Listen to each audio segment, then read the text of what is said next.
Friday night is the new home of the blue brand for 3 hours of Smackdown, and that's exactly what's happening in the third hour. It is getting smacked down. Welcome back, guys, to Fog Wrestling. We all know that 3 hour shows are no good. They're a bad idea. They're a bad idea all round, and I'm sick of Triple H coming out with excuses.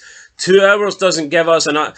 If 2 hours doesn't give you enough time to write a good show or tell a story, then that's on you, Triple H. That's because you suck. How about we speed up the entrances? How about we speed up promos? You get people taking 10 years to come down to the ring, then they look at the crowd and take another 10 years before they even say one single word. Everything's so slow and boring in WWE. But aside from that, even if it was genuinely the case that 2 hours wasn't enough to tell a story, it's episodic television. You continue the story next week. So Triple H saying that 2 hours isn't enough time to tell stories is bullshit. Absolute bullshit. Don't understand that logic. And he did say that, so he needs to take that back. I mean, how's 2 hours not enough? 2 hours is plenty of time. But here, 3 hour show, and it's no surprise that we've got a big drop-off in that third and final hour. So quarter one, Nick Aldis promo, Cody Rhodes and Drew McIntyre live. This did 1.685. So, yeah, that is, I mean, a decent opening for SmackDown. Make no mistake about it. It's alright. Quarter two, we got Cody Rhodes, Drew, Kevin Owens live angle. Then we got Nakamura versus Andrade. This went down 4%. To 1.617 million. 4% drop off in viewership. Also a 7% drop off in the key demo. We then go to quarter three. Nakamura versus Andrade continued. We got post match with LA Knight, Apollo Crews, Pretty Deadly, Nick Aldis, Legado del Fantasma. And then we got Pretty Deadly and DIY backstage. This went up 2% to 1.651 million. And they went up 5% in the key demo. Surprisingly, this went up because there was nothing really interesting in the quarter. Quarter four, 8:45 to 9 p.m. We get Michin versus Piper Niven. We get post-match Chelsea Green and a Naomi promo. This went down 5% in viewership to 1.562 million. And also went down 5% in the key demo to 623,000. Quarter five. Get a big boost, of course, 9 o'clock to 9:15. Got Paul Heyman and Solo Sikoa live. And then it was the Motor City Machine Guns promo afterwards. Big increase here of 12% in viewership, up to 1.744 million. So that's an increase of 182,000. And the key demo also saw a big increase with 733,000 people watching this. So that's an increase of 110,000. So just goes to show you, you bring out Paul Heyman, you bring out Solo Sikoa, and you draw a number. But we'll see towards the end of the show, it doesn't work anymore. Because as much as people want to see the bloodline, they don't want to see the bloodline in the final hour. People just don't want to be watching wrestling in the final hour. 3 hours is way too long. Quarter six, DIY versus Motor City Machine Guns, a drop-off of 14%, 1.505 million. Not surprising. These guys have just went and lost 239,000. But look at who's in the match. Fucking garbage. I could have told you these guys don't draw. There's nothing shocking about this.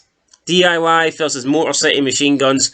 Losers. Jobber teams that mean absolutely nothing. Also an 18% loss in the key demo. So, yeah, 129,000 lost in the key demo. Quarter seven, 9:30 to 9:45 p.m. We get DIY versus Machine Guns continued. We get post-match with Pretty Deadly, Legado del Fantasma, Nia Jax and Candice LeRae backstage. And we get Sami Zayn and Carmelo Hayes. Owens backstage angle. Nick Aldis and Rhodes backstage. This went up 1% in viewership to 1.521 million, but went down 1% in key demo.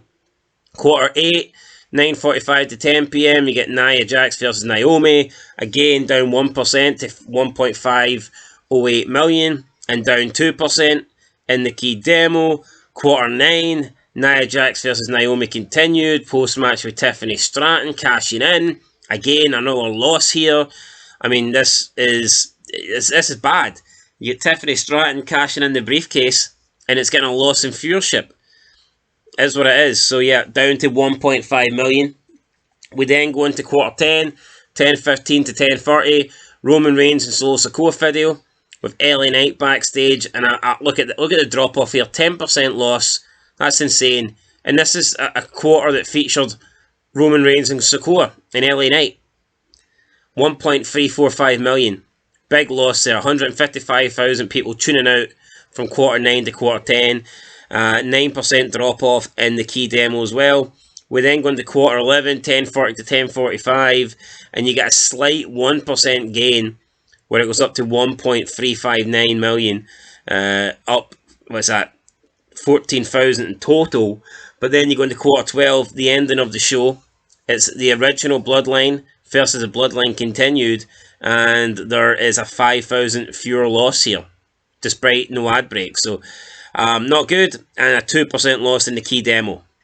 So we can see that the Bloodline stuff is the least watched stuff on the show in the final 3 quarters, and that's not good because that's your best stuff going. That's your main event stuff going. You want your main event stuff to be seen by the most amount of people, and now we're getting the least amount of people watching the Bloodline stuff. So, I mean, yeah, for me, it's not what you want. It sucks. 3 hours is not a good idea. They need to change it. They need to get rid of it. 2 hours is a good time. 2 hours is ideal. And yeah, look, the rating this week, 1.529 million, wasn't bad. But I think that's purely down to the hype of Raw and Netflix and a new year. I think that in a few weeks we'll see SmackDown really begin to struggle because of that third hour. Yeah, it's done 1.59 right now, but I think that, especially when you get past WrestleMania, once WrestleMania finishes, that third hour is totally going to tank the rating big time. Anyway, guys, that's it. Let me know your thoughts down below. 3 hours, way too long for a wrestling show. Honestly, I don't know anybody that wants to sit and watch wrestling for 3 hours.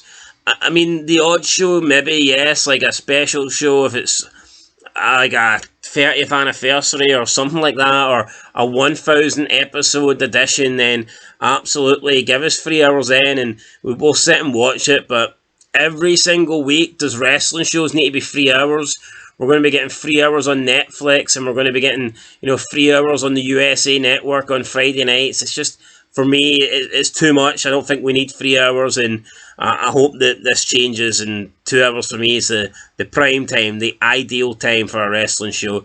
Get it? Pay-per-views, absolutely 3 hours, 4 hours, whatnot, but wrestling shows on TV, I mean, 2 hours is enough. 2 hours is plenty. I mean, nobody wants to sit and watch. I mean, that's a lot of WWE a week. If you're just taking in SmackDown, Raw, and NXT, that's 8 hours of wrestling that you need to watch every single week, and I don't know. I think that's uncalled for. Anyway, guys, let me know what you think down below, and we'll catch you in the next one. Until then, peace.